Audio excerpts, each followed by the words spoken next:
In this podcast episode, Chris Williamson welcomes Dr. Paul Eastwick, a leading researcher in romantic partner preferences, who explores the critical distinction between stated and revealed preferences in attraction.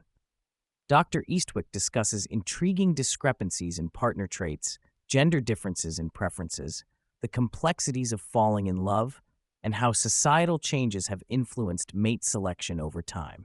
He also delves into the psychological mechanisms that shape how we perceive and evaluate our partners throughout relationships. In the realm of romantic partner preferences, Dr. Eastwick emphasizes the critical distinction between stated and revealed preferences. Stated preferences refer to what individuals claim to want in a partner, often gathered through surveys where participants rate various traits. In contrast, revealed preferences are derived from actual choices and behaviors observed in dating scenarios, such as speed dating events. Dr. Eastwick argues that while stated preferences can shed light on general desires, revealed preferences provide a more accurate reflection of what individuals truly value when interacting with potential partners. A significant study involving 10,000 participants from 43 countries highlighted this discrepancy. It revealed that attributes like being a good lover ranked much higher in revealed preferences than in stated preferences. This finding indicates a gap between self-perception and actual attraction, suggesting that individuals may not fully recognize what they genuinely desire in a partner.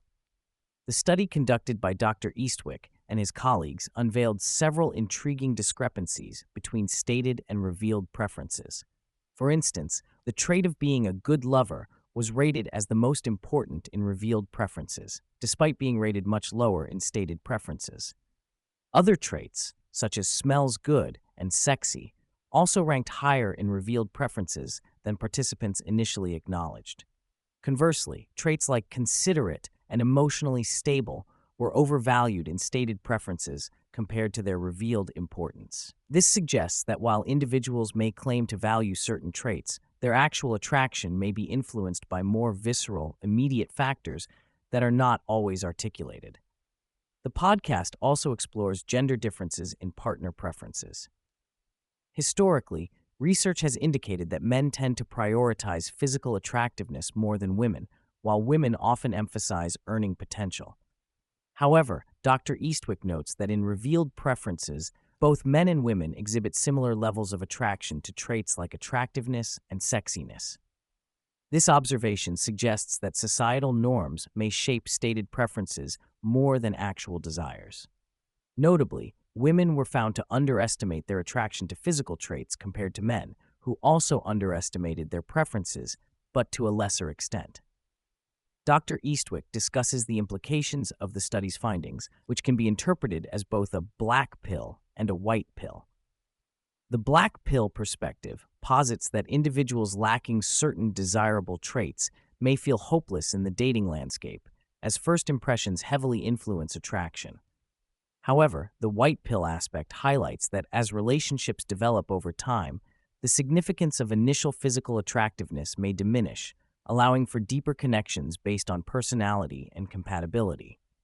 This suggests that individuals who may not fit conventional standards of attractiveness can still forge meaningful relationships through repeated interactions. The discussion also delves into the reasons behind the high value placed on traits like being a good lover in revealed preferences. Dr. Eastwick posits that while individuals may not initially prioritize this trait in the abstract, the reality of being in a relationship underscores the importance of intimacy and connection.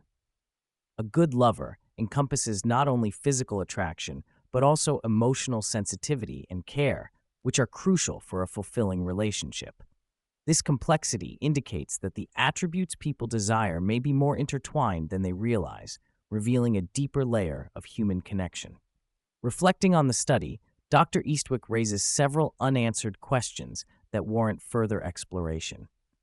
One significant area of interest is how preferences might evolve over time and in different contexts. He suggests that future research could investigate the dynamics of compatibility and how individuals perceive their partner's traits versus their own. Additionally, he proposes examining how people's perceptions of what the opposite sex desires might influence their own stated preferences, further complicating the landscape of romantic attraction. Dr. Eastwick highlights the cognitive biases that can affect partner selection, particularly the human struggle with understanding exponential growth in social networks.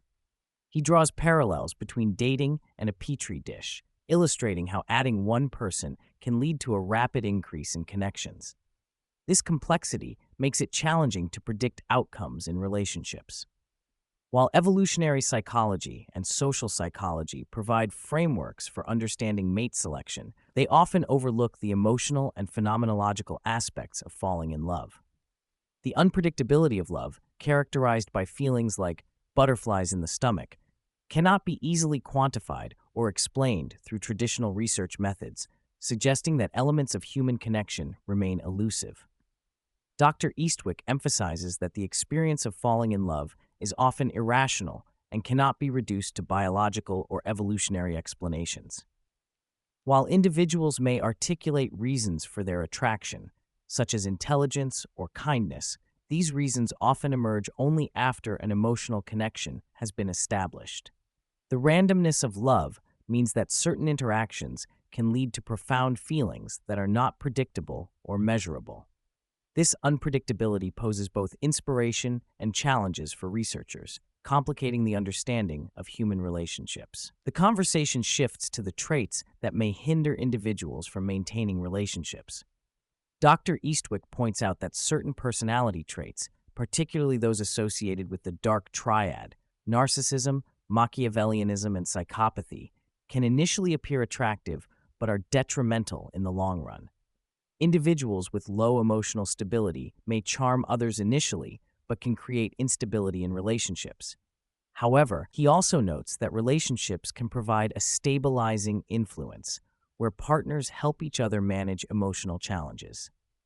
This dynamic suggests that while some traits may be problematic, the right partner can mitigate their negative effects, leading to fulfilling relationships. Dr. Eastwick reflects on how societal changes have influenced mate preferences. He discusses the historical context of gender roles, noting that men were often expected to be the primary earners, while women were seen as dependent. He references cultural artifacts, such as films from the 1950s, which depict men struggling with their partner's success. Contemporary shifts, such as increased female earning potential and financial independence, have altered the landscape of mate selection.